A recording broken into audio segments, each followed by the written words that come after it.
Olá, irmãos, graça e paz. João, capítulo 8, versículo 36, tem um texto que diz o seguinte, bem conhecido: portanto, se o Filho os libertar, vocês de fato, reforçamos o de fato, serão livres. Irmãos, ser salvo por Jesus é ser livre. Ser salvo por Jesus é ter liberdade. E liberdade, como nós sabemos, é a ausência de submissão, é a ausência de servidão.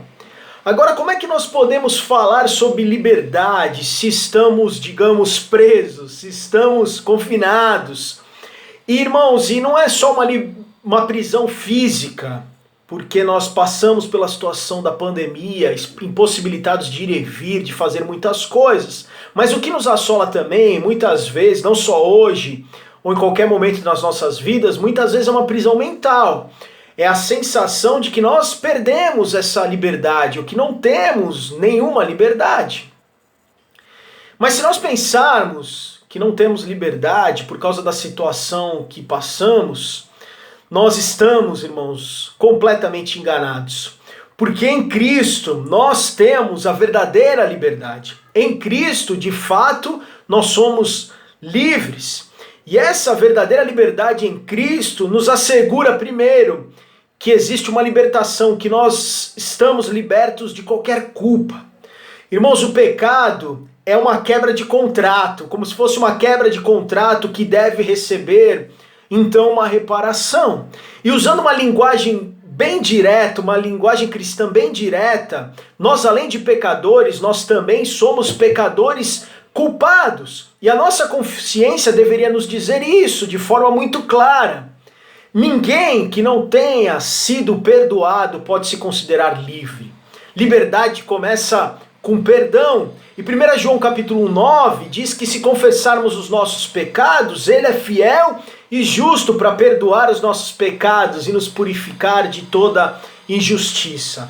Irmãos, eu e você somos livres quando nós somos e nos sentimos e temos a certeza que somos perdoados.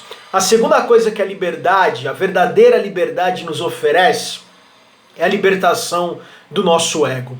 Gálatas capítulo 2, 20, Paulo está dizendo o seguinte: já não sou eu quem vive, mas Cristo que vive em mim.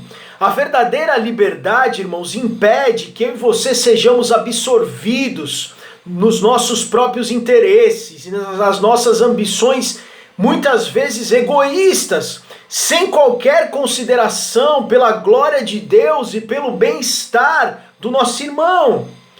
Irmãos, muitas vezes invertemos a liberdade quando colocamos a nós mesmos em primeiro lugar, proclamando então a nossa própria autonomia e só depois lembramos do nosso próximo, segundo aquilo que é conveniente para nós, e então depois lembramos de Deus, colocando Deus num lugarzinho bem lá nos bastidores. Irmãos, somos livres quando podemos viver para Cristo.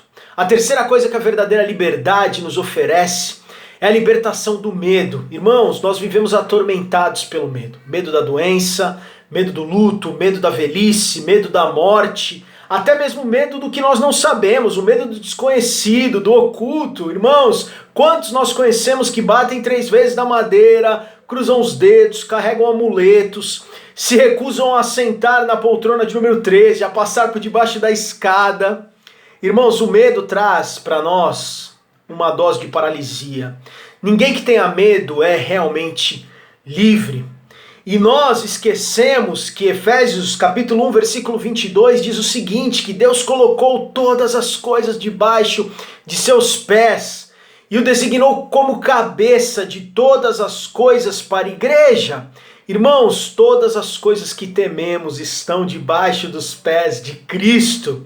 Quando enxergamos essas coisas no devido lugar, então, irmãos, o poder que elas tinham sobre nós de nos aterrorizar, de nos preocupar, deve ser destruído. A verdadeira liberdade, irmãos, é exatamente o oposto de que muita gente pensa.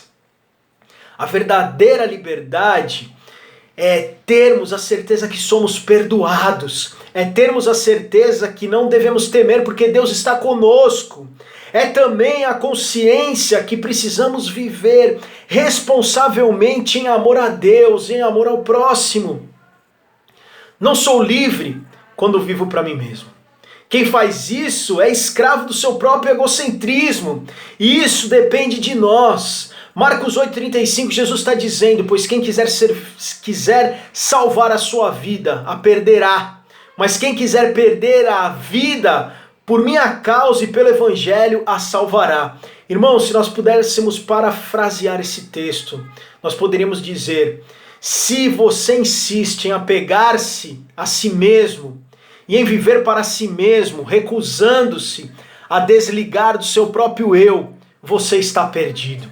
Mas se estiver disposto a doar sem amor, então, no momento de completo abandono, quando você pensar que está perdido, acontecerá um milagre e você encontrará si e encontrará a verdadeira liberdade. Irmão, ser livre é amar, ser livre é servir. Ser livre é dar, ser livre é negar-se a si mesmo e doar-se. Irmão, se eu e você entendermos isso, nenhuma prisão poderá nos deter. Nada poderá nos deixar aprisionados, encarcerados, acorrentados. Nós podemos ser livres se entendermos que estamos livres de toda a culpa, se entendermos que podemos estar livres do medo e se entendermos que precisamos viver para Deus e para os outros. Que Deus nos abençoe, que eu e você possamos ser verdadeiramente livres em Cristo.